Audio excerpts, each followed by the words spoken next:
بسم اللہ الحمدللہ والصلاۃ والسلام علی رسول اللہ وعلی آلہ وصحبہ اجمعین، اما بعد فاعوذ باللہ من الشیطان الرجیم، بسم اللہ الرحمن الرحیم، رب اشرح لی صدری ویسر لی امری واحلل عقدۃ من لسانی یفقہوا قولی۔ السلام علیکم ورحمۃ اللہ وبرکاتہ۔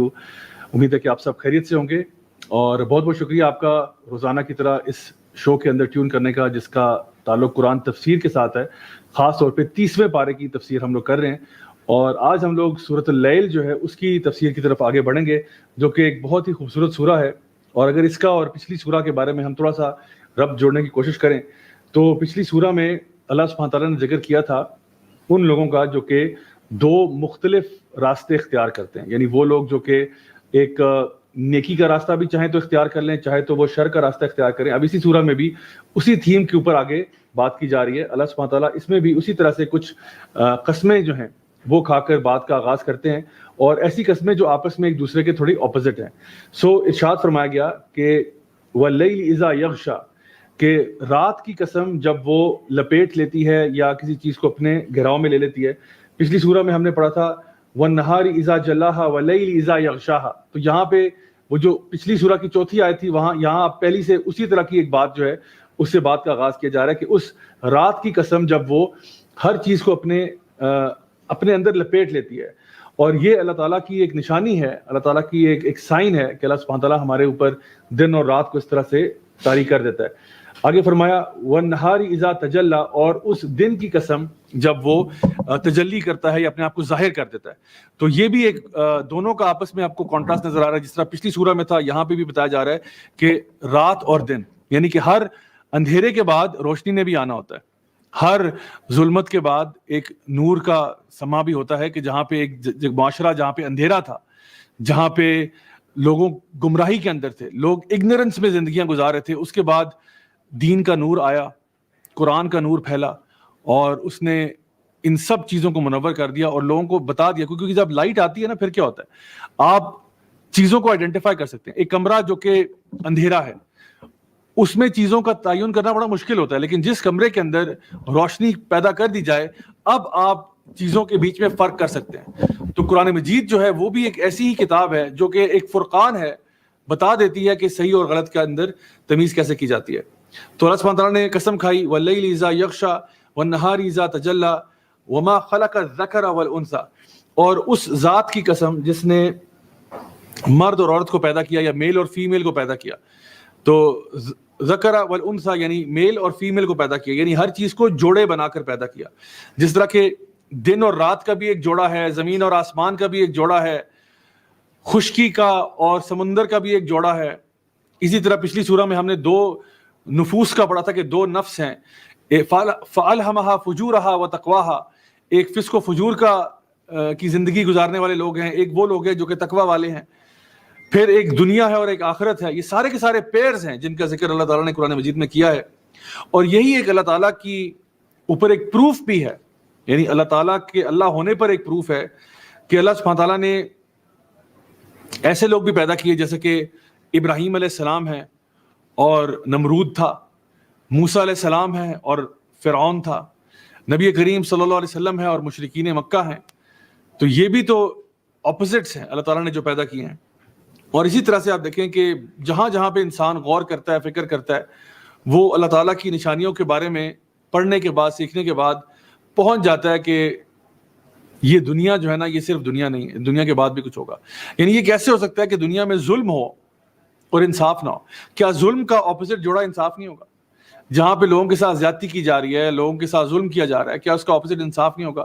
انصاف اگر دنیا میں آپ کو نہ ملے، جو کہ اکثر نہیں ملتا، انصاف اکثر دنیا میں نہیں ملتا، تو اس کا مطلب یہ ہوا کہ کسی اور جگہ پہ ضرور ملے گا۔ جس رب کائنات نے دن اور رات کو پیدا کیا، زمین اور آسمان کو پیدا کیا، یقیناً انصاف بھی ہو کر رہے گا، کیونکہ یہی نظر آتا ہے کہ پوری دنیا میں ایک بیلنس کریٹ ہوا ہے، اور یہ بیلنس اپنی کمپلیشن تک پہنچ کر رہے گا۔ آگے فرمایا ان سعیکم لشتیٰ، یقیناً تمہارے جو سعی ہے، تمہارے جو ایفرٹس ہیں وہ ڈائیورس ہیں۔ لشتیٰ یعنی کہ مختلف ہیں، کوئی ایک طرف جا رہا ہے، کوئی دوسری طرف جا رہا ہے، ہر بندہ جو ہے وہ اپنے اعتبار سے کام کر رہا ہے، ہر بندہ اپنے لحاظ سے کام کر رہا ہے، مختلف ڈائریکشنز میں لوگ کام کر رہے ہیں۔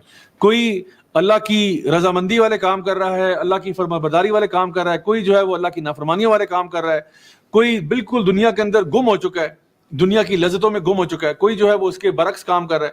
سو ہر انسان کے اسٹرگل جو ہیں وہ مختلف ہیں، لیکن یقیناً جو لوگ اللہ تعالیٰ کی فرمانبرداری میں کام کرتے ہیں ان کے اسٹرگل جو ہیں ان کو بہت فائدہ دیں گے، اور جو اللہ کے نافرمان لوگ ہیں ان کے اسٹرگل ان کو بالکل فائدہ نہیں دیں گے. آگے فرمایا فَأَمَّا مَنْ آتَى وَاتَّقَى، پھر وہ شخص جو بھی چیریٹی کرے گا، اللہ کی راہ میں خرچ کرے گا اور تقوی اختیار کرے گا. دو کام بتائے جا رہے ہیں. پھر جو شخص بھی آتا واتقى، جو اللہ کی راہ میں خرچ کرتا ہے، جو صدقہ کرتا ہے، جو خیرات کرتا ہے، جو زکوٰۃ کرتا ہے، جو بھی خرچ کرتا ہے اور تقوی اختیار کرتا ہے، یعنی کہ دو نشانیاں بتائی جا رہی ہیں. یعنی کہ اس سے بتایا جا رہا ہے کہ صدقہ کیوں کرتا ہے، کیونکہ اس کے پیچھے انٹینشن کیا ہے کہ میرے اندر تقوی پیدا ہو جائے. ہمیں کہا گیا نا کہ روزے رکھو. روزے کیوں رکھتے ہیں؟ یا ایھا الذین آمنوا کتب علیکم الصیام کما کتب علی الذین من قبلکم لعلکم تتقون. روزے اس لیے نہیں رکھتے کہ جی معاشرے میں سارے رکھ رہے ہیں تو چلو میں بھی رکھ لیتا ہوں. روزے رکھنے کی وجہ بنیادی طور پہ یہ ہوتی ہے کہ میرے اندر تقوی آ جائے. تو اللہ تعالیٰ فرما رہے ہیں کہ جو شخص یعنی اس کا کام بھی ٹھیک تھا اور نیت بھی ٹھیک تھی، یعنی کہ اس کا وہ اللہ کی راہ میں خرچ کر رہا ہے اس لیے کہ اس میں تقوی آ جائے. یعنی اگر تقوی یا نیت اللہ کی رضا نہ ہو، مثال کے طور پہ کوئی شخص جو ہے وہ نیکی کا کام کر رہا ہے لیکن نیت اللہ کی رضا نہیں ہے، تو یہ ایسا ہے کہ جیسے کہ آپ کو کسی دکان کا گفٹ کارڈ ملا ہوا ہے. مثال کے طور پہ کوئی بھی کپڑوں کی دکان ہے، کوئی بڑا برانڈ ہے، برانڈ آپ خود سوچ لیں، اس کا گفٹ کارڈ ہے. لیٹ سپوز کسی نے آپ کو 10,000 روپے کا گفٹ کارڈ دیا کہ بھئی یہ آپ اس سٹور سے جا کے نا، یہ خاص سٹور ہے، اس سے آپ یہ جا کے چیز لے سکتے ہیں. بجائے اس سٹور پہ جانے کے وہ گفٹ کارڈ آپ لے کے کسی اور دکان پہ چلے گئے، تو وہ دکان والے تو اس کو ایکسیپٹ نہیں کریں گے. آلدو یہ گفٹ کارڈ 10,000 روپے والا ہے لیکن وہ ایکسیپٹ نہیں کریں گے. وہ کہیں گے بھئی ہمارا گفٹ کارڈ یہاں چلے گا، یہاں ان کا نہیں چلے گا. بالکل اسی طرح سے ایک بندہ جو نیکیاں کر رہا ہے اور نیت اللہ کے لیے نہیں ہے، تو یہ ایسا ہی ہے کہ انسان اپنا کریڈٹ لینے جا رہا ہے اور اس کو قیامت کے دن نہیں ملے گا، کیونکہ کام تم نے کیا لیکن تم نے اللہ کے لیے نہیں کیا تھا. تم نے کام تو کیا، اللہ کے لیے نہیں تھا. تو پھر کیا اب تم چاہتے ہو؟ تو اس لیے یہاں پہ کہا گیا فَأَمَّا مَنْ آتَى وَاتَّقَى. تو یہ ہے جی وہ انسان جو کہ اللہ تعالیٰ کے دین پہ چلنے والا ہے. اچھا، اس کا مطلب یہ ہوا کہ بعض علماء نے یہ بات ارشاد فرمائی کہ اس کا مطلب یہ ہے کہ انسان جو ہے وہ اپنے رب کو راضی کرنے کے لیے اور دین کے اندر آگے بڑھنے کے لیے اپنا مال بھی لگاتا ہے اور اپنی جان بھی لگاتا ہے. اس کا ایک مطلب یہ بھی ہے فَأَمَّا مَنْ آتَى وَاتَّقَى، یعنی کہ وہ خرچ کر رہا ہے. یعنی کیا خرچ کر رہا ہے؟ مال بھی خرچ کر رہا ہے، جان بھی خرچ کر رہا ہے، ایفرٹ کر رہا ہے، یعنی تن من دھن اپنا لگا رہا ہے دین کے لیے، اور اس کے اندر پھر تقویٰ پیدا ہوتا ہے، اس کے اندر مزید خدا خوفی پیدا ہوتی ہے یہ عمل کرنے کے بعد. تو یہ ایک بڑا زبردست معاملہ ہے اس بندے کا جو ان دونوں سٹیٹس پہ اپنے آپ کو رکھنا چاہتا ہے کہ وہ اللہ کی راہ میں خرچ بھی کرتا ہے، اپنا ٹائم، اپنی انرجی، اپنا ایفرٹ لگاتا ہے، اور اس کے ساتھ ساتھ اس کے اندر تقویٰ ڈیولپ ہوتا ہے. آگے فرمایا وَصَدَّقَ بِالْحُسْنَى، اور الحسنہ کی تصدیق کرتا ہے. صدقہ یعنی تصدیق کرنا کسی چیز کی. الحسنہ کیا ہے؟ اب یہ ہم ذرا اس پہ بات کرتے ہیں. الحسنہ جو ہے اس کے بارے میں علماء نے یہ بات ارشاد فرمائی کہ حسنہ جو ہے یہ ہر خیر کی چیز ہے. یعنی اسلام الحسنہ ہے، جنت بھی ہے، اور نیکی والے تمام کام الحسنہ ہے. یعنی کہ یہ بندہ جو تھا یہ اللہ کی راہ میں خرچ کرتا تھا، تقوی اختیار کرتا تھا، اور یہ تصدیق کرتا تھا اسلام کی کہ اسلام دین حق ہے، یا جنت کو مانتا تھا، قیامت کے دن کو مانتا تھا، نیکیوں کو مانتا تھا کہ ان سے فائدہ ہوگا. یہ ساری چیزیں الحسنہ میں آتی ہیں. سو یہ ان سب کی تصدیق کرتا تھا، سب کو مانتا تھا. اسی لیے مانتا تھا تو عمل کرتا تھا نا، ورنہ اگر مانتا نہ ہوتا تو عمل کیوں کرتا؟ وَصَدَّقَ بِالْحُسْنَى. سو یہ شخص جو تھا یہ اپنا محنت اور کوشش کرتا تھا اس راستے پر. آگے فرمایا فَسَنُيَسِّرُهُ لِلْيُسْرَى، تو پھر ہم نے آسان کر دیا اس کے لیے آسانی کا راستہ.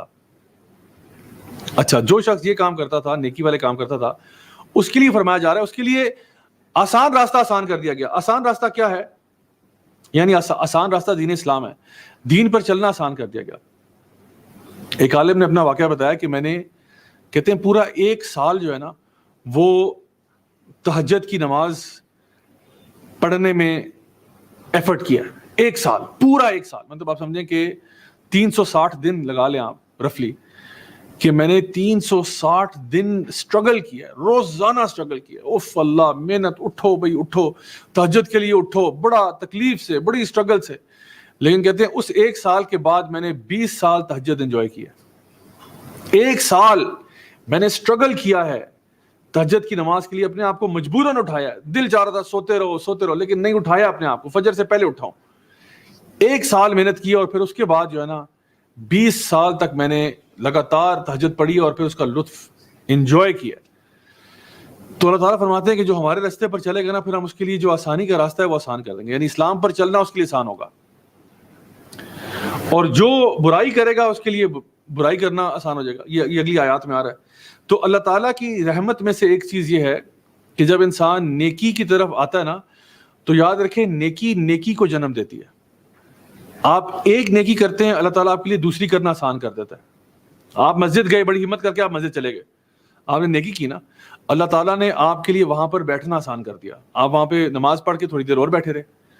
اس کے بعد جب آپ گھر واپس آئے, اللہ تعالیٰ نے آپ کا ماں باپ کے ساتھ اچھا سلوک کرنا آسان کر دیا. آپ نے اپنی امی کو پوچھا کہ آپ پانی تو نہیں پئیں گی, اپنے والد کا خیال کیا. مطلب اللہ تعالیٰ آپ کو نا ایک نیکی دوسری نیکی کو جنم دیتی ہے. اور یہی بڑی خوبصورت بات ہے کہ جو بھی اللہ تعالیٰ کے دین کی طرف چلتا ہے, اللہ تعالیٰ اس کے لیے نیکیاں کرنا آسان کر دیتا ہے.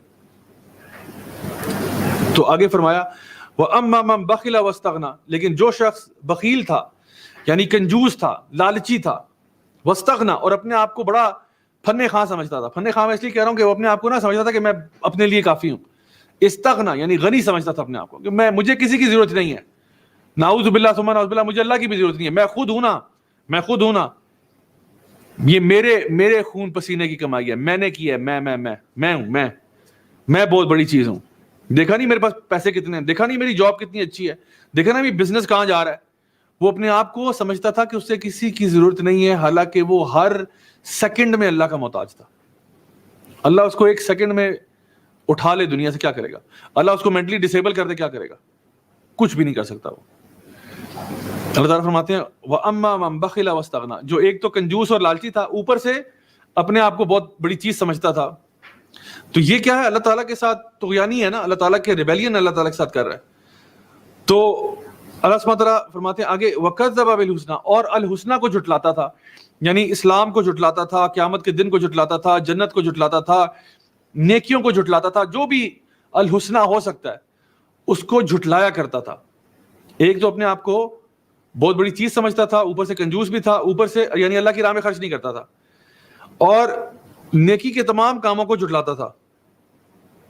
اور جھٹلاتا وہی ہے جو اپنے آپ کو سب کچھ سمجھتا ہے. یعنی جو استغنا ہوگا وہی کہے گا کہ بھئی میں اپنے آپ کو سارا کچھ سمجھتا ہوں, مجھے نہیں نیکی چاہیے, مجھے نہیں جنت چاہیے, مجھے نہیں کچھ چاہیے, میں خوش ہوں, میں سیٹسفائیڈ ہوں, میرے پاس سب کچھ ہے. ایک صاحب تھے, انہوں نے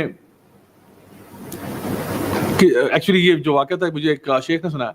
انہوں نے کہا کہ ایک شخص جو تھا نا وہ پاکستان سے گیا مکہ عمرہ کرنے گیا, تو دیکھا کہ کعبہ کے ساتھ ایک شخص ہے, وہ لپٹ کے کعبہ کے ساتھ رو رہا ہے اور دعائیں کر رہا ہے, یا اللہ یا رب کریم یا ذوالجلال والاکرام, رو کے دعائیں کر رہا ہے. تو یہ جو پاکستانی گیا ہوا تھا یہ بڑا اس سے امپریس ہوا کہ بھئی یہ بندہ کون ہے آخر, اس کو کیا مجبوری پڑی ہے کہ اتنا مانگ رہا ہے.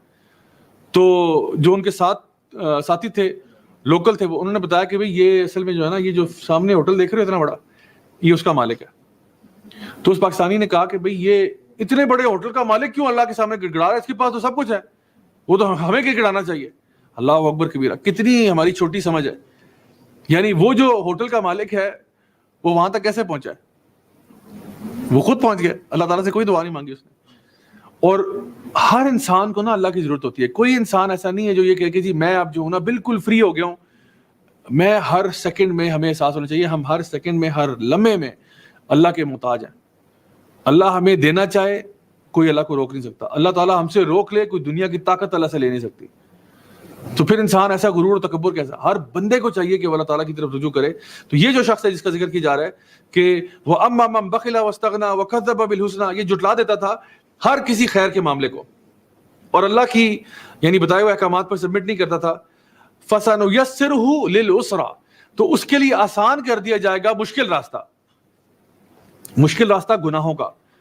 یعنی جو راستہ ڈپریشن کا, انگزائٹی کا, ٹینشنوں کا راستہ ہے وہ اس کے لیے آسان ہو جائے گا. جو شخص بھی اللہ کی نافرمانیاں کرے گا ایونچولی وہ ڈپریشن میں ہی جائے گا.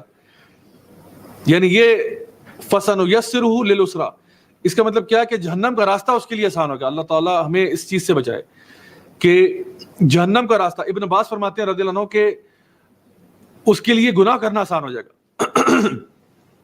تو چاہے جہنم کا راستہ یا آسان ہوا ہو یا گناہ کا راستہ، دونوں ہی کام برے ہیں. یعنی یہ سمجھیں کہ جس کے لیے آسانی کی جا رہی ہے وہ ایسا ہے کہ جیسے کبھی آپ نے کوئی زندگی میں کسی واٹر پارک میں گئے ہو نا، اور آپ نے وہاں پہ واٹر سلائیڈ لی ہو، یا واٹر سلائیڈ چھوڑیں، نارمل سلائیڈ بھی آپ لے لیں. جب آپ سلائیڈ سے نیچے اترتے ہیں تو آسانی ہوتی ہے، مشکل ہوتی ہے؟ تو بہت آسان ہے. واٹر سلائیڈ سے اتریں گے اور بھی آسان ہوگا، پانی بہ رہا ہوتا ہے، اس میں مزید فرکشن کم ہو جاتی ہے. تو جو بندہ واٹر سلائیڈ سے نیچے آ رہا ہے نا، وہ تو سمجھیں کہ بس فری میں آ رہا ہے اب نیچے، وداؤٹ اینی ریزسٹنس. اللہ تعالیٰ کچھ لوگوں کے ساتھ معاملہ ایسا کر دیتے ہیں جو ایسے خبیث لوگ ہوتے ہیں، جو اپنے آپ کو سب کچھ سمجھ رہے ہوتے ہیں، گناہوں کے اندر ملوث ہوتے ہیں. اللہ تعالیٰ ان کے لیے گناہ کرنا آسان کر دیتا ہے، جیسے کہ انسان واٹر سلائیڈ سے نیچے اتر رہا ہے. یا جس طرح مجھے ایکسپیرینس ہوا ساؤتھ افریقہ جانے کا، وہاں میں نے بنجی جمپنگ کی. بنجی جمپنگ کرنا کوئی کارنامہ نہیں ہے، صرف تھوڑا سا دل جگرا ہونا چاہیے، بس اتنی سی بات ہے. اس کے بعد آپ نے کیا کرنا ہوتا ہے، آپ ایک پل سے آپ کے وہ پاؤں جو ہے نا وہ ایک رسی سے باندھ دیتے ہیں، اور پھر کہتے ہیں چھلانگ مارو بس. تو چھلانگ مارنے میں، فری فال میں کون سی ٹینشن ہے؟ کام آپ نے نہیں کرنا، سارا کام گریوٹی نے کرنا ہے. آپ کے اینڈ پہ کوئی محنت نہیں، آپ نے تو بس ایک قدم آگے لے جانا ہے، باقی سارا کام تو سمجھے فری میں ہوگا، آٹومیٹکلی ہوگا. بنجی جمپنگ میں جو کارڈ ہے وہ الاسٹک ہوتی ہے، آپ جاتے ہیں نیچے اوپر، آپ خود کنٹرول نہیں کر رہے ہوتے اس کو کہ جی بنجی کارڈ مجھے لیفٹ لے جاؤ، مجھے رائٹ لے جاؤ. بنجی کارڈ خود آپ کو لے جائے گی جہاں آپ جائیں گے. تو انسان گناہوں کی طرف بھی نا کبھی کبھار بنجی جمپ کر دیتا ہے. ایک گناہ کی طرف جاتا ہے، اس کے لیے باقی گناہ کرنا آسان ہو جاتے ہیں. ایک رولر ایفیکٹ کریٹ ہوتا ہے کہ آپ ایک کے بعد دوسرا، دوسرے کے بعد تیسرا. سو میری ایڈوائس آپ کو یہ ہے کہ جب بھی آپ کو ایسا لگے کہ میں ایک سائیکل آف سن میں پڑ گیا ہوں، یعنی آپ نے ایک گناہ کیا، پھر آپ نے دوسرا کیا، پھر آپ نے تیسرا کیا، گناہ ہی نہیں چھوٹ رہے، فوراً سے کوئی نیکی والا کام کر لیں. فوراً سے، بیسڈ اپون دیز آیات. ان آیات کی روشنی میں پتہ یہ چل رہا ہے کہ اگر آپ سے گناہ ہو رہے ہیں نا یکے بعد دیگرے، اور آپ اپنے بارے میں ندامت محسوس کر رہے ہیں کہ یار یہ میں کیا کر رہا ہوں، مجھے ہو کیا گیا، واٹ ایم آئی ڈوئنگ، فوراً کوئی نیک کام کرو، فوراً وضو کرو، جا کے 2 رکعت نفل پڑھ لو، فوراً سے قرآن مجید اٹھاؤ، ایک پیج پڑھ لو، فوراً سے پیسے نکالو بٹوے سے کسی غریب کو دے دو، کچھ کرو، اپنی اس سائیکل کو توڑو. کیونکہ جو شخص بھی گناہ کا راستہ اختیار کرتا ہے اس کے لیے گناہ آسان کر دیا جاتا ہے، جہنم کا راستہ آسان کر دیا جاتا ہے. جو شخص نیکی کا راستہ اختیار کرتا ہے اس کے لیے نیکی کرنا آسان ہو جاتی ہے. تو اسی لیے ہم بار بار سٹریس کرتے ہیں اپنی اس آرگنائزیشن میں، ادارے میں، یوتھ کلب میں، ہم بار بار سٹریس کرتے ہیں اچھی صحبت میں آ جاؤ، اچھی صحبت میں آ جاؤ. کیوں؟ اچھی صحبت میں آؤ گے نا تمہیں نیکی کرنے کے چانسز بار بار ملیں گے. بری صحبت میں آؤ گے برائی کرنے کے چانسز بار بار ملیں گے. اور انسان ویسے ہی آپ کو پتا ہے اتنا اسٹرانگ ہوتا نہیں ہے، پیئر پریشر میں آ جاتا ہے. اچھی صحبت میں ہوگا تب بھی پیئر پریشر آئے گا، نیگیٹو صحبت میں ہوگا تب بھی پیئر پریشر آئے گا. تو آپ کی صحبت، وہ اردو کا محاورہ ہے نا، خربوزے کو دیکھ کے کیا ہوتا ہے، خربوزہ رنگ پکڑتا ہے. ہمارے پیرنٹس نے بچپن سے کہا تھا بیٹا کلاس میں جب جاؤ گے نا تو لائک بچوں کے ساتھ بیٹھنا. وہ اور بات ہے ہم نہیں بیٹھے پھر نالائق ہو گئے. تو لیکن وہ کیوں کہتے تھے کہ بیٹا لائک بچوں کے ساتھ بیٹھنا؟ اس لیے کہ شاید تھوڑا سا لائکی تمہارے اندر بھی آ جائے. تو اپنے حالات کو بدلنا یہ ہمارے اوپر ہے. اللہ تعالیٰ ہمارے لیے اس راستے کو آسان کرے گا جو راستہ بھی ہم اختیار کریں گے. آپ گناہ کرنا چاہتے ہیں، آپ کو گناہوں میں فیسیلیٹیٹ کر دیا جائے گا. آپ نیکیاں کرنا چاہتے ہیں، اللہ تعالیٰ آپ کو نیکیوں میں فیسیلیٹیٹ کرے گا. چوائس آپ کی ہے، پک اے پاتھ، راستہ چن لیں آپ کو جو سا آپ کو چاہیے.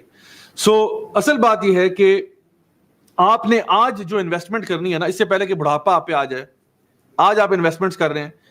آپ یہ دیکھ رہے ہیں کہ جی میں ان چیزوں پہ انویسٹمنٹ کروں گا جہاں پہ مجھے اینڈ میں جا کے سب سے زیادہ فائدہ ہو. اس راستے پہ جاؤں یا اس پہ جاؤں، یہ میری انویسٹمنٹس ہیں.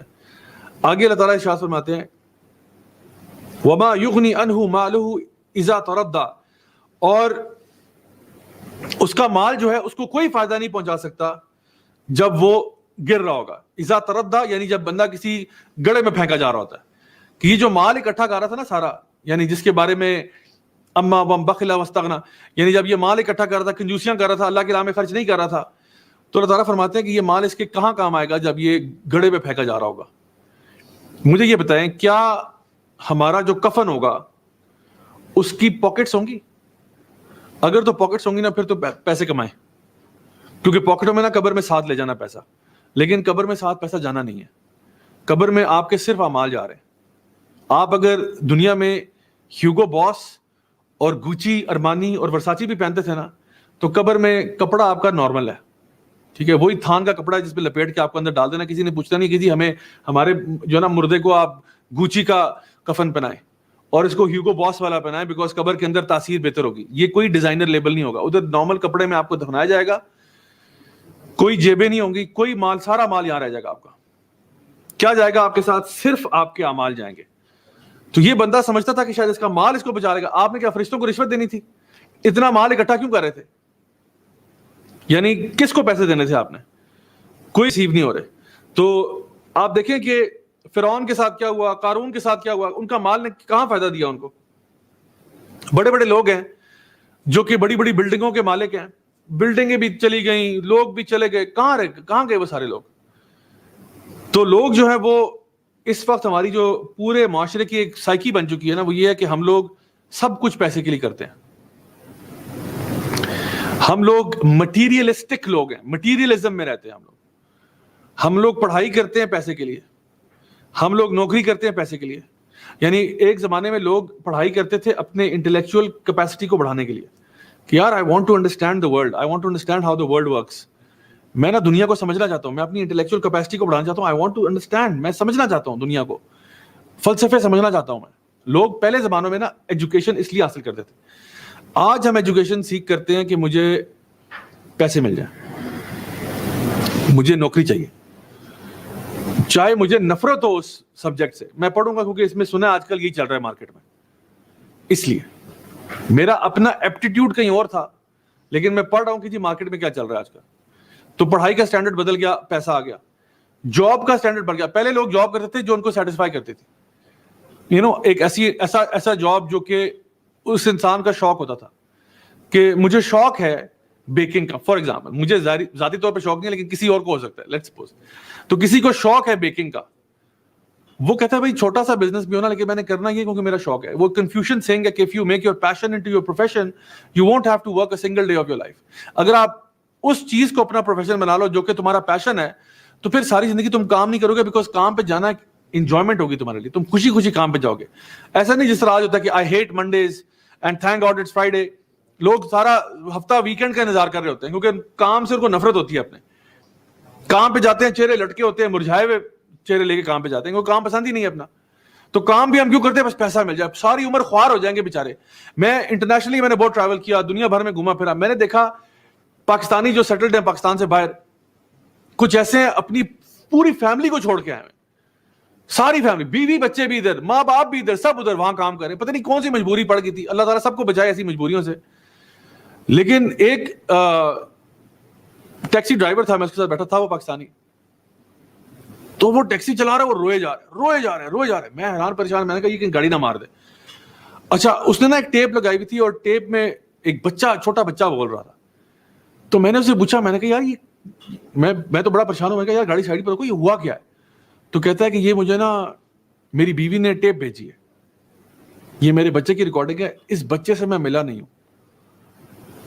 یہ آج سے کوئی 3 سال پہلے پیدا ہوا تھا جب میں یہاں تھا. تو میں وہاں سے آیا ہوا تھا, پیچھے وہ پیدا بھی ہو گیا, میں آج تک نہیں ملا, اور میں اس کی آواز سن رہا ہوں اور مجھے رونا آ رہا ہے. اور آپ یقین کریں, میں اس ٹائم میں خود بھی فورن کنٹری میں تھا, اور میں وہاں پہ جاب کر رہا تھا.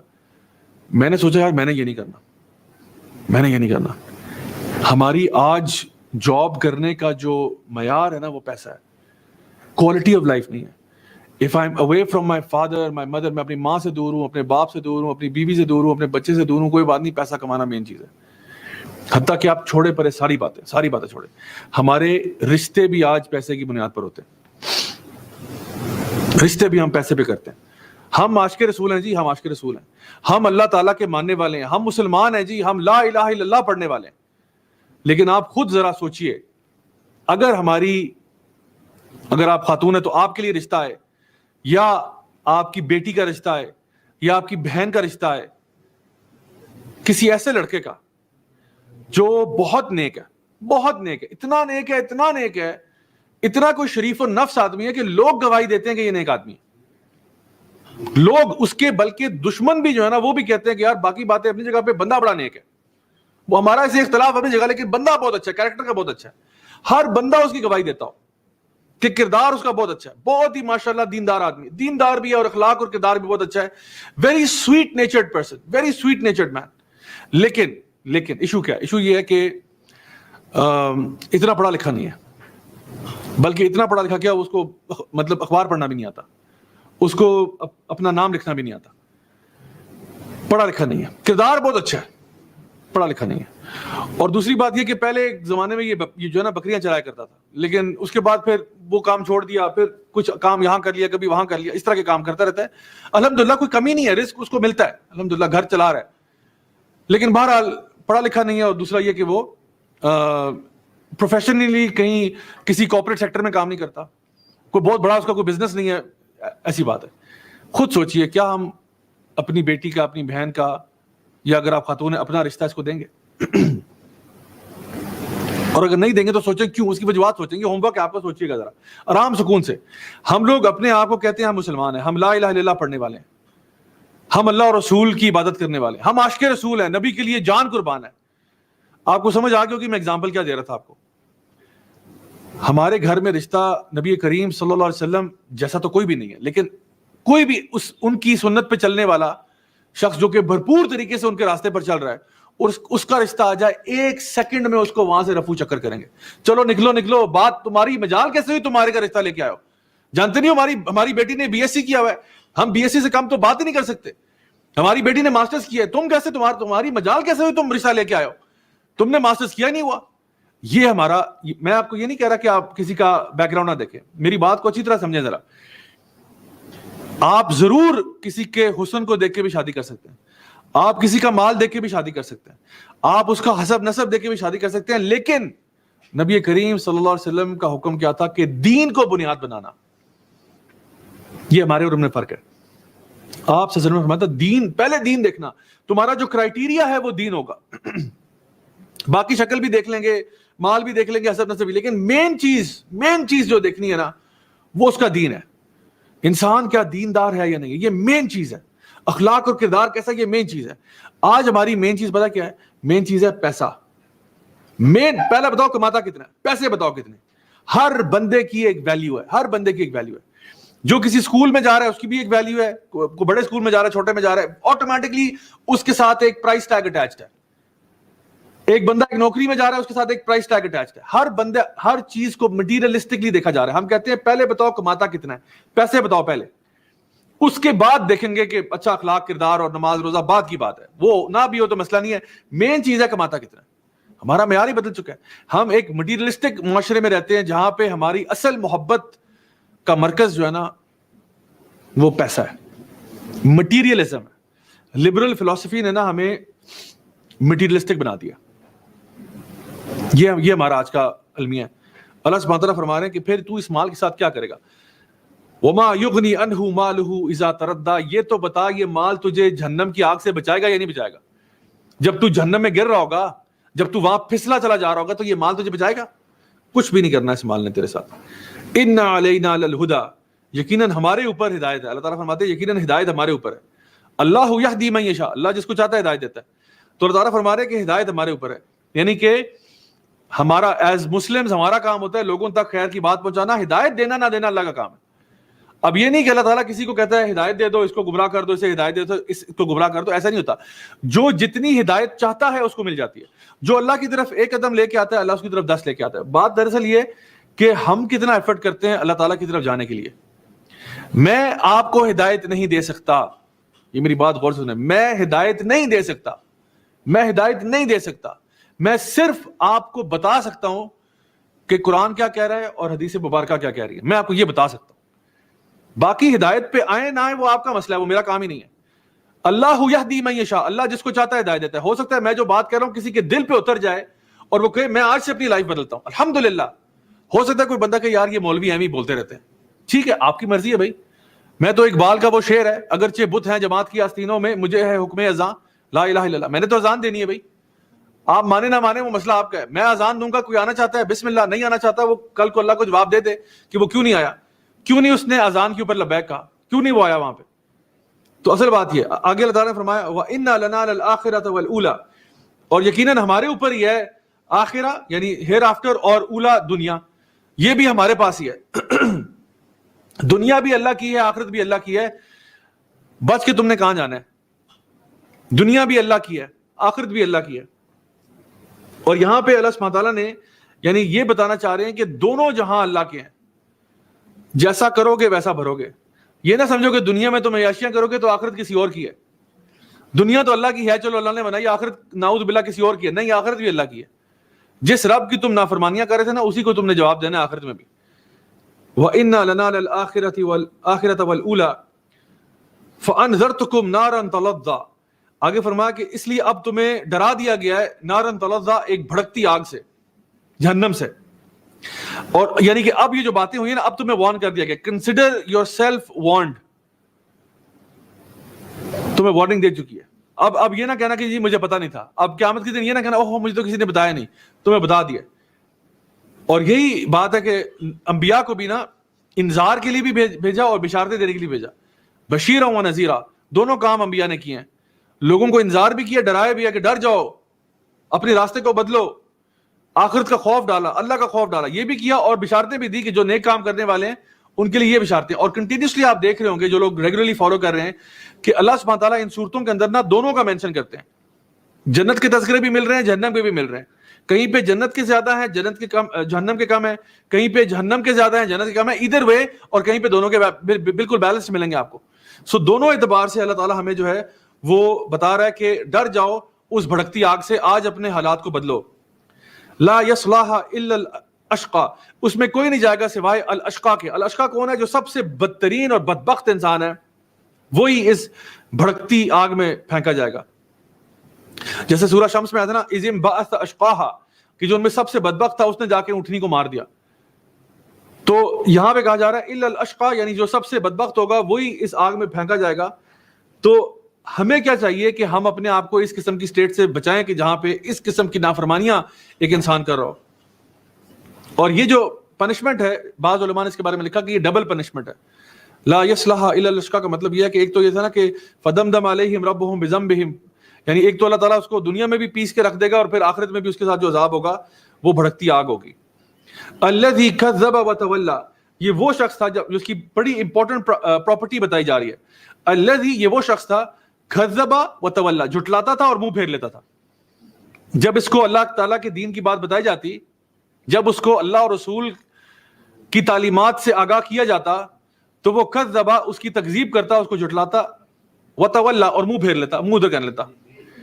یہ کیا ہے؟ یہ معاملہ وہ ہے کہ جب آپ کسی کو، آپ آئی ایم شیور آپ نے ایکسپیرینس کیا ہوگا، آپ کسی کو دین کی بات بتاتے ہیں، وہ کہتا ہے مجھے نہ بتاؤ، بس ٹھیک ہے، مجھے نہ بتایا کرو، میں نے بھی بہت پڑھا ہے، بس ٹھیک ہے سن لیا. یا یہ ایٹیٹیوڈ ہوتا ہے، یا یہ ہوتا ہے کہ ہر چیز میں اسلام کو نہ لے آیا کرو، ہر چیز اسلام والی نہیں ہوتی. یہ ہے کہ انسان کیوں، کیا مطلب ہر چیز اسلام میں نہیں ہوتی؟ یعنی کیا اسلام، کوئی ایسی چیز اس دنیا میں ہے جس میں اسلام اپنے آپ کو انوالو نہیں کرتا؟ یعنی آپ خود سوچیں کہ انسان کا سب سے پرائیویٹ کام کیا ہوگا؟ واش روم جانا ہی ہوگا. اس سے زیادہ پرائیویٹ کیا ہوگا؟ یعنی آپ کہہ سکتے ہیں کہ یار کم از کم باتھ روم میں تو نہ لایا کرو نا یار، باتھ روم میں تو بخش دیا کرو. ہر چیز میں اسلام لے آتے ہو، ہر چیز میں اسلام لے آتے. اسلام ہر چیز میں ہے. باتھ روم جانے کے طریقے بھی اسلام بتاتا ہے، کس پاؤں سے داخل ہونا ہے، کس سے باہر نکلنا ہے، کون سی دعا پڑھنی ہے جاتے وقت، کون سی آتے وقت. اسلام بتاتا ہے صفائی تم نے کس طرح کرنی ہے اپنی، غسل کیسے کرنا ہے، وضو کیسے کرنا ہے. یہ سارے معاملات اسلام اس میں رہنمائی فرماتا ہے. کون سا معاملہ ایسا ہے جس میں اسلام نہیں آتا؟ آپ کی پالیٹکس میں اسلام آتا ہے، آپ کے فائنانس میں اسلام آتا ہے. اسلام بتاتا ہے تجارت کیسے کرنی ہے، اسلام بتاتا ہے لوگوں کے ساتھ کیا معاملہ کرنا ہے، عدل و انصاف کیسے قائم کرنا ہے، اللہ تعالیٰ کی عبادات کیسے کرنی ہے، اپنے فیملی کے ساتھ کیا ریلیشن شپ کرنا ہے. ہر چیز میں اسلام بات کرتا ہے. تو یہ لوگ کیا ہے؟ الذی کذب وتولی، جھٹلا دیا، منہ پھیر لیا. یہ ایٹیٹیوڈ ہے ان کا کہ قرآن کی آیات جب سنائی جاتی ہیں تو یہ اپنا منہ پھیر لیتے ہیں. سو اللہ سبحانہ وتعالیٰ آگے فرماتے ہیں وَسَيُجَنَّبُهَا الْأَتْقَى، یہ وہ لوگ ہیں جو کہ تقوی والے ہیں، جن کو اس سے بہت دور رکھا جائے گا. یعنی جہنم کی آگ سے بہت دور رکھا جائے گا تقوی والوں کو. وَسَيُجَنَّبُهَا الْأَتْقَى، لیکن جو تقوی والے ہوں گے وہ اس پوری کیفیت سے دور ہو گئے. اب بات ہو رہی ہے متقین کی. جو متقین ہیں ان کے ساتھ یہ معاملہ نہیں. یہ تو جو بات ہو رہی ہے جہنم میں پھینکے جانے کی اور برباد ہونے کی اور ڈبل عذاب ملنے کی، یہ تو وہ لوگ ہیں جو کہ گناہوں میں بڑھتے چلے جا رہے تھے، اللہ کی نافرمانیاں کر رہے تھے. اللہ تعالیٰ فرماتے ہیں سورہ طلاق کے اندر کہ وَمَن يَتَّقِ اللَّهَ يَجْعَل لَهُ مَخْرَجًا، جو تقوی والا ہوگا اس کو اللہ تعالیٰ ہر مصیبت سے باہر نکالے گا. اللہ تعالیٰ آگے فرماتے ہیں سورہ حجرات میں ان اکرمکم عند اللہ اتقاکم، اللہ کے نزدیک سب سے اونچے مرتبے مقام والا وہ ہے جو کہ تقوی میں تم سے آگے ہے. تقوی جو ہے نا، یعنی یہ معیار ہے کسی کے اوپر یا نیچے ہونے کا. آپ کی عزت آپ کے کپڑوں میں نہیں ہے، آپ کی عزت آپ کے موبائل فون میں نہیں ہے، آپ کی عزت آپ کی گاڑی میں نہیں ہے، آپ کی عزت آپ کے بنگلے میں بھی نہیں ہے. لیکن ہمیں لگتا ہے کیسے، کیونکہ میں نے کیا کہا تھا، ہم ایک مٹیریلسٹک دور میں رہتے ہیں.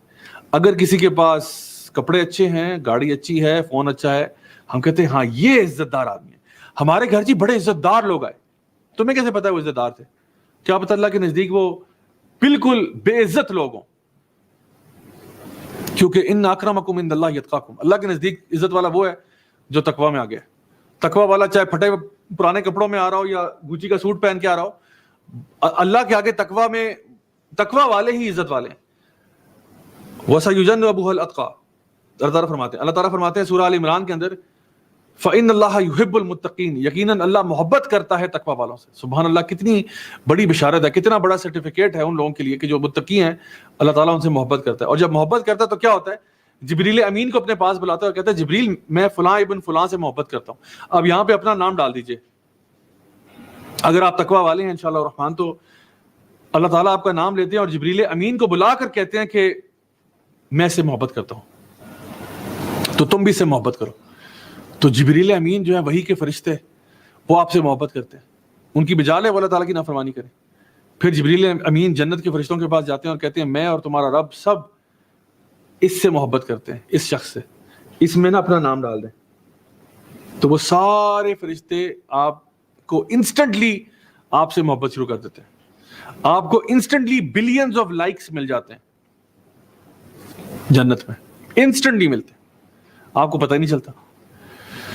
تو یہ معاملہ ہوتا ہے جب اللہ تعالیٰ کسی سے محبت کرتا ہے. اور جب اللہ کسی سے محبت کرتا ہے، حدیث میں آتا ہے پھر اللہ تعالیٰ وہ آنکھ بن جاتا ہے جس سے وہ دیکھتا ہے، وہ ہاتھ بن جاتا ہے جس سے وہ کام کرتا ہے، وہ کان بن جاتا ہے جس سے وہ سنتا ہے. یعنی کہ اب اس کا ہر کام جو ہے وہ اللہ کی رضا کے مطابق ہوتا ہے. آگے فرمایا الذی یؤتی مالہ یتزکیٰ، یہ وہ شخص تھا جو مال خرچ کرتا تھا اپنے تزکیے کے لیے. یعنی یہ مال خرچ کرتا تھا، اس کی نیت کیا تھی کہ میرا تزکیہ ہو جائے. یعنی الذی یؤتی مالہ یتزکیٰ، یؤتی کا مطلب ہے تھوڑا سا مال بھی خرچ کرتا تھا. یعنی ہمارے نبی کریم صلی اللہ علیہ وسلم کی حدیث میں آتا ہے کہ اللہ کی راہ میں خرچ کرو حتیٰ کہ آدھی کھجور کیوں نہ ہو. give in charity even if it is half a date fruit، تو آدھی کھجور سے بھی چیریٹی کر لو تو کوئی نہیں، جس کی جتنی استطاعت ہے. تو یہ خرچ کرتا تھا تاکہ میرا تزکیہ ہو جائے، میرے نفس کا تزکیہ ہو. اور میں یہ سمجھتا ہوں کہ ہمارے اس وقت جس مٹیریلسٹک دور میں ہم رہتے ہیں، ہمارے پاس آلریڈی اسٹف بہت زیادہ ہے. ہمارے بچوں کے پاس اتنے ٹوائز ہیں. خود بچوں کو انکریج کریں کہ وہ کچھ ٹوائز کو سائڈ پہ کر کے نا کسی آرفنیج میں چلے جائیں، وہاں جا کے بچوں کو دے آئیں. یا ہمارے پاس کپڑے اتنے زیادہ ہوتے ہیں کہ اکثر اوقات الماریوں میں پڑے رہتے ہیں، استعمال نہیں ہوتے، تو کچھ الماری کی چھانٹی کر کے نا کچھ کپڑے فقراء اور مساکین کو بھی دے سکتے ہیں. اس سے پہلے کہ ہمارے بچے جو ہیں وہ اپنے ٹین ایجز میں پہنچے اور ان کی عادتیں پکی ہو جائیں، شروع سے اگر آپ ان کو یہ عادت ڈالیں گے نا کہ بیٹا مال ہر چیز نہیں ہوتی، learn to share, learn to give, تو یہ ان کے اندر ایک بہت اچھی کوالٹی ہوگی. اور یہی کوالٹی اللہ تعالیٰ ذکر کر رہے ہیں الذی یؤتی مالہ یتزکیٰ. یہ وہ لوگ تھے جو اللہ کی راہ میں خرچ کرتے تھے اپنا تزکیہ کرنے کے لیے. اور آپ دیکھیں کہ پچھلی سورہ میں ذکر ہوا تھا کہ غلام کو آزاد کرنے کے بارے میں بات ہوئی تھی. تو ابوبکر صدیق جو ہیں انہوں نے جب سیدنا بلال کو آزاد کیا تو 10 دینار کے اوپر انہوں نے کیا. تو جو سیدنا بلال کا جو اونر تھا نا، اس نے کہا کہ 10 دینار تو نے دے دیے ہیں، میں تو اس کو 1 میں بھی بیچ دیتا، تو کہ میری لیے اس کی کوئی ویلیو نہیں ہے. تو ابوبکر صدیق نے کہا کہ وہ تو اور بات ہے کہ تو نے مجھ سے صرف 10 ہی مانگے، تو اگر 100 بھی مانگتا تو میں 100 میں بھی لے لیتا. اس پہ وہ بڑا راز ہوا. یعنی سبحان اللہ، آپ دیکھیں کہ یعنی ابوبکر صدیق کا نا مزاج یہ تھا کہ وہ ہمیشہ غلاموں کو آزاد کرتے تھے، ان لوگوں کی مدد کرتے تھے جن کا مدد کرنے والا کوئی ہوتا نہیں تھا، اور اس میں ان کو کبھی کوئی ہیزیٹیشن محسوس نہیں ہوئی کہ میں اللہ کی راہ میں خرچ کر رہا ہوں. سو الحمدللہ یہ بڑے نیک لوگ ہوتے ہیں جو اللہ کی راہ میں خرچ کرتے ہیں. الذی یؤتی مالہ یتزکیٰ وما لأحد عنده من نعمة تجزى الا ابتغاء وجه ربه الاعلی. اللہ اکبر کبیرہ. فرمایا یہ وہ ہیں جو کسی سے کوئی فیور نہیں چاہتے، جو کسی سے کوئی ثواب نہیں چاہتے، اللہ کی راہ میں خرچ کرتے ہیں وداؤٹ اینی فیور. ابو بکر صدیق جو تھے نا، وہ ان کے فادر نے پوچھا ان کے والد صاحب نے کہ بھائی تم یہ غلاموں کے سب سے کمزور ترین غلاموں کو کیوں آزاد کرتے ہو؟ کسی ہٹے کٹے کو کیا کرو تاکہ کل کو تمہارے فائدے میں بھی آئے. تو سبحان اللہ، اس کی وجہ یہ تھی کہ مجھے کسی آزاد غلام سے کچھ نہیں چاہیے، میں نے آزاد کر دی، وہ جائے، وہ آزاد ہے. اس زمانے میں اگر پہلے تو اول تو وہ آزاد غلام کرتے کوئی نہیں تھا، لیکن اگر کوئی کرتا بھی تھا نا تو اس کو کرتا تھا جس کو کل وہ کہے کہ اوئے تجھے میں نے آزاد کیا تھا، میرے کام میں آؤ، مجھے ہیلپ کرو آ کے. کیونکہ ظاہری بات ہے وہ انڈیٹڈ تو فیل کرتا تھا، اس کو تھا کہ جی میں اس کا احسان مند ہوں، تو وہ اس کو نبھانے کے لیے آتا تھا. تو ابو بکر صدیق کا رویہ یہ تھا کہ وہ سب سے کمزور لوگوں کو آزاد کرتے تھے جو ان کو کوئی فائدہ نہیں پہنچا سکتے. سبحان اللہ، یہ ان کا مزاج تھا. اللہ تعالیٰ فرماتے ہیں یہی تو وہ لوگ ہیں جو کہ جب اللہ کی راہ میں خرچ کرتے ہیں تو اگلے سے کچھ نہیں واپس چاہتے، کوئی فیور نہیں چاہتے. الا ابتغاء وجہ رب الاعلی، سوائے اس کے کہ وہ اللہ تعالیٰ کی ذات کو خوش کرنا چاہتے ہیں، اللہ تعالیٰ کا چہرہ مبارک دیکھنا چاہتے ہیں، بس یہ خواہش ہے. الا ابتغاء وجہ رب الاعلی، اپنے الاعلی رب کے چہرے کے حصول کے لیے، اس کو دیکھنے کے لیے، اس کے دیدار کے لیے کرتے ہیں کہ بس ہمیں اللہ تعالیٰ جنت میں اپنا دیدار کرا دے، بس اس لیے کرتے ہیں. آگے فرمایا، بڑی خوبصورت آیت ہے اور اختتامی آیت ہے، وَلَسَوْفَ يَرْضَىٰ، بہت جلد تجھے راضی کر دیا جائے گا. وَلَسَوْفَ يَرْضَىٰ، سوفا کا مطلب ہوتا ہے بہت جلدی، یرضا تو راضی ہو جائے گا. اللہ اکبر. دیکھیے اللہ تعالیٰ نے یہاں پہ نہیں کہا کہ کیسے راضی کیا جائے گا، جنات تجری من تحت الانہار خالدین فیہا ابدا رضی اللہ عنہم ورضوا عنہ، کچھ ذکر نہیں ہوا. کیا کہا؟ وَلَسَوْفَ يَرْضَىٰ، تجھے میں راضی کر دوں گا. آپ سوچیں، اللہ کے لیے کوئی مثال نہیں ہے، میں ویسے سمجھانے کے لیے بتا رہا ہوں. اگر آپ کا کوئی فیملی ممبر ہے، کوئی آپ کے چچا ہیں یا لیٹس سپوز تایا ہیں، آپ کے تایا ہیں، آپ کے تایا ہیں، وہ بہت امیر ہیں، بہت امیر ہیں، اتنے امیر ہیں کہ آپ سوچ نہیں سکتے کتنے امیر ہیں وہ، اور آپ کو پتہ ہے وہ بہت امیر ہیں، بہت ہی مالدار، بزنس ان کا چلتا ہے، 6 فیکٹریاں ہیں، اربوں میں کماتے ہیں. اچھا، انہوں نے آپ کو ایک کام کہا کہ بیٹا یہ کام کر دے تو میں تجھے نا کچھ اس کا معاوضہ دوں گا. آپ نے جب اپنے تایا کے لیے کام کیا، کوئی انہوں نے آپ کو فیور کہا تھا، وہ فیور آپ نے جا کے ایفرٹ کیا، محنت کی، اور آپ فیور کر کے آ گئے.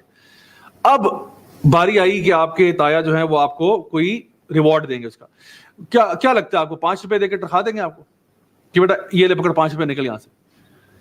اگر آپ کے تایا یہ کہتے ہیں کہ بیٹا تو میرا یہ کام کر، میں تجھے خوش کر دوں گا، بیٹے میرا یہ کام کرنا، میں تجھے خوش کر دوں گا، کیا لگتا ہے آپ کو 5-10 روپے میں تنخواہ دیں گے یا واقعی میں خوش کریں گے؟